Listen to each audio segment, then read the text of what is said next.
मैं विवेक एक बार फिर से अपने YouTube चैनल पर आपका हार्दिक स्वागत करता हूं। दोस्तों, आज भी निफ्टी पॉजिटिव साइड पर क्लोज हुई और अगर हम पिछले 3 दिन की एक मूव को देखें तो रोज़ नए हाई पे क्लोज हो रही है निफ्टी।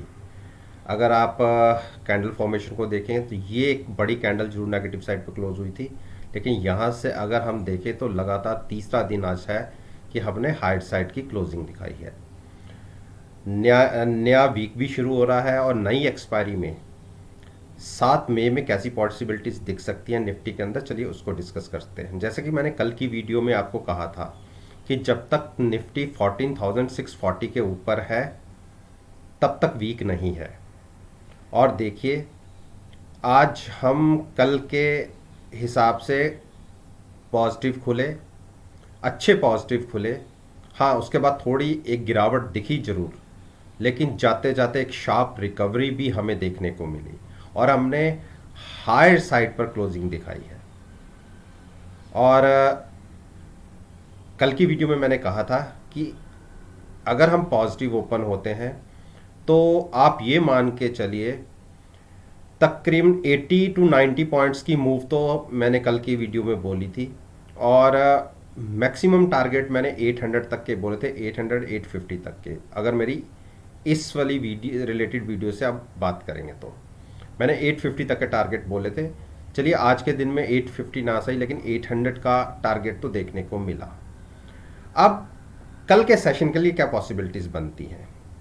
देखिए, हमारी पोजीशन तो नीचे से पुट के साथ लॉन्ग पे थी और अभी तक हम होल्ड करके बैठे हुए हैं। एक बार हम अपनी पोजीशन से एग्जिट होंगे अगर हमें कल एक और मूव दिख जाती है तकरीबन 40,850 तक, और ये जो ऊपर एक रेजिस्टेंस बनती है 14,855 के आसपास की, तो अगर कल हम पॉजिटिव ओपन होते हैं और हमें इसे टच कर देते हैं तो यहां पर हम अपनी एग्जिस्टिंग पोजीशन जो लॉन्ग साइड पर है उसे लेकर एक बार एग्जिट होंगे और थोड़ा सा साइड होके वेट करेंगे फिर गिरावट की। तो ये तो हमारी पोजीशन है जो ऑलरेडी बनी हुई है। और जिन्होंने नई पोजीशन लेनी है, देखिए 14,800 की पुट बाय करके भी फ्यूचर्स को लॉन्ग कर सकते हैं। अगर पॉजिटिव साइड पर ओपन होते हैं 60 टू 70 पॉइंट्स की एक मूव के लिए आप ट्रेड पॉजिटिव साइड पर ले सकते हैं, लेकिन मैं आपसे फिर विनती करूंगा कि अपनी पोजीशन को हेज जरूर रखिएगा कि आपको पता हो कि मैक्सिमम आपका लॉस कितना हो सकता है। तो पॉजिटिव साइड पर रहिए, शॉर्ट अभी मत सोचिए। शॉर्ट के लिए टारगेट होगा वही जो मैं आपको बोल रहा हूं, 14,640 के नीचे। अब बात करते हैं बैंक निफ्टी। देखिए, बैंक निफ्टी ने वो मूव नहीं दिखाई जो मैंने कल के दिन में आपसे बात करी थी। मैंने ये कहा था कि अगर 33,150 के ऊपर हमें ट्रेडिंग मिल जाती है हाफ एन आवर तो हम 600 टू 700 पॉइंट्स तकरीबन 33,750 के आसपास तक की एक मूव दिखा सकते हैं। लेकिन निफ्टी में तो स्ट्रेंथ दिखी, लेकिन बैंक निफ्टी में स्ट्रेंथ नहीं दिखी। और इसने अपनी जो नीचे की मेरी सपोर्ट थी 32,800 को आज के दिन में उसको ब्रेक जरूर किया, नीचे की तरफ तोड़ा जरूर उसे, लेकिन वहीं से वापस पलटा और हायर साइड की क्लोजिंग। इसको आप इस कैंडल फॉर्मेशन को आप बुलिश हैमर कह सकते हैं। तो मेरे को लगता है 100% कल लगता है कि हम पॉजिटिव साइड पर 33,200 से ऊपर ओपन हो सकते हैं तकरीबन 150 से 200 पॉइंट। और अगर वहां पर हम एक स्ट्रेंथ दिखाते हैं तो आप देखिए एक बड़ी मूव की तैयारी जो मैंने आपको कल की वीडियो में बोली थी वो देखने को मिल सकती है। 33,750 के टारगेट हो सकते हैं। आप 33,150 की पुट बाय करके फ्यूचर्स को लॉन्ग करने की स्ट्रेटजी ले सकते हैं अगर हम कल पॉजिटिव साइड पर ओपन होके तकरीबन हाफ एंड आवर आज के क्लोजिंग प्राइस को हम ब्रेक ना करें तो एक बड़ी मूव की तैयारी होगी।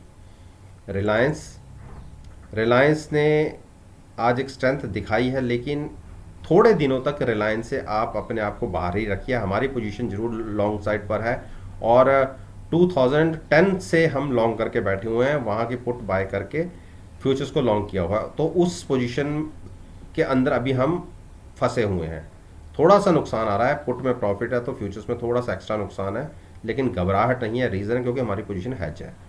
और एक बार ये 1950 और 1975 की टेरिटरी को क्रॉस करे तो एक तकरीबन पुराने टारगेट इसके जो 2000 तक के हैं वो देखने को मिल जाएंगे। और ये जो एक गैप बना है, आप देखिए ये गैप बना है काफ़ी बड़ा, ये फिल होगा और उसके बाद स्ट्रेंथ दिखाएगा। लेकिन अभी अभी फिलहाल इस स्टॉक को अवॉइड कीजिए।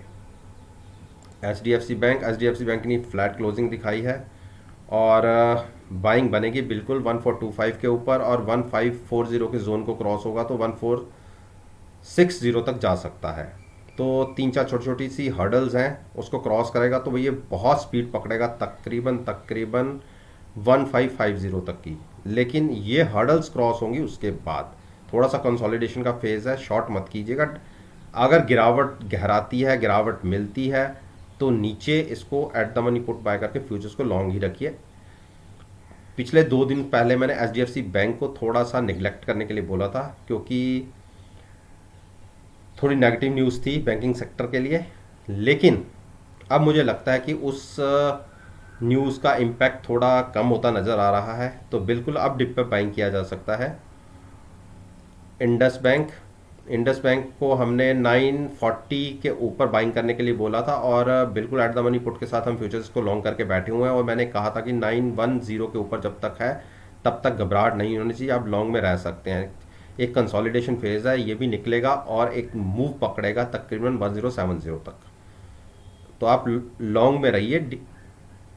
और जिनको नई पोजीशन लेनी है वो एक बार 940 के ऊपर ओपनिंग मिले और कंटिन्यूस बना रहे हाफ एन आवर तो आप लॉन्ग पोजीशन लीजिएगा, at the money put buy करके फ्यूचर्स को लॉन्ग कीजिएगा। एच डी एफ सी ने देखिए नीचे से मैंने आपको कहा था कि आप 2400 की पुट बाय करके फ्यूचर्स को लॉन्ग कर सकते हैं। ये स्टॉक मुझे हर गिरावट पे अच्छा लगता है और जैसे आप देखिए 3 दिन में ही इस स्टॉक ने तकरीबन 300 पॉइंट की गिरावट दिखाई थी। और अगर आप इस गिरावट को प्रॉफिट में कन्वर्ट करना चाहते हैं तो बिल्कुल नीचे यहाँ पर पुट बाय करके फ्यूचर्स लॉन्ग करना बनता था। अभी भी इस स्टॉक में आप देखिए 2550 क्रॉस करेगा तो आप तकरीबन 50 पॉइंट्स ऊपर एक छोटी छोटी सी हर्डल्स दिखेंगी, उसको क्रॉस होने के बाद एक बड़ी तेजी पकड़ेगा तो टारगेट होगा तकरीबन 2520 तक का। तो गिरावट पर इसको लॉन्ग ही कीजिए, शॉर्ट मत कीजिए एच को। और शायद कल इसके रिजल्ट भी हैं, शायद आज रिजल्ट थे या कल रिजल्ट थे, लेकिन इसके रिजल्ट हैं। कोटक महिंद्रा बैंक ने एक बुलिश डोजी क्रिएट किया है और अगर कल के दिन में 1795 क्रॉस कर देता है और 1805 क्रॉस करके ऊपर ट्रेडिंग करना शुरू करता है तो आप एक बड़ी मूव तकरीबन 1860 तक की देख सकते हैं। तो बिल्कुल 1805 के ऊपर लॉन्ग कर सकते हैं, at the money put buy करके फ्यूचर्स को लॉन्ग कर सकते हैं, शॉर्ट मत कीजिएगा।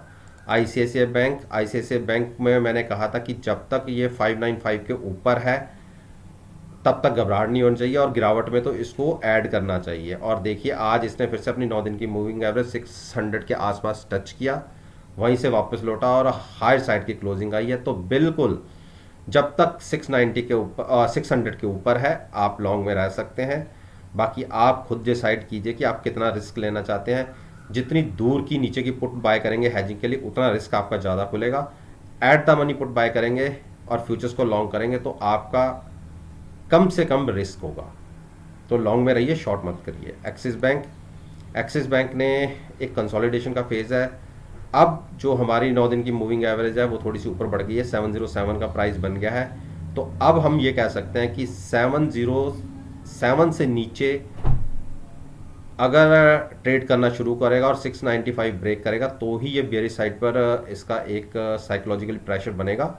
अदरवाइज अभी ये स्टॉक बेयरिश नहीं है। हाँ, इतने ऊपर के लेवल्स पे अगर बाइंग नहीं करना चाहते तो कोई बात नहीं, गिरावट का वेट कीजिए तो लॉन्ग कीजिएगा, शॉर्ट मत कीजिएगा।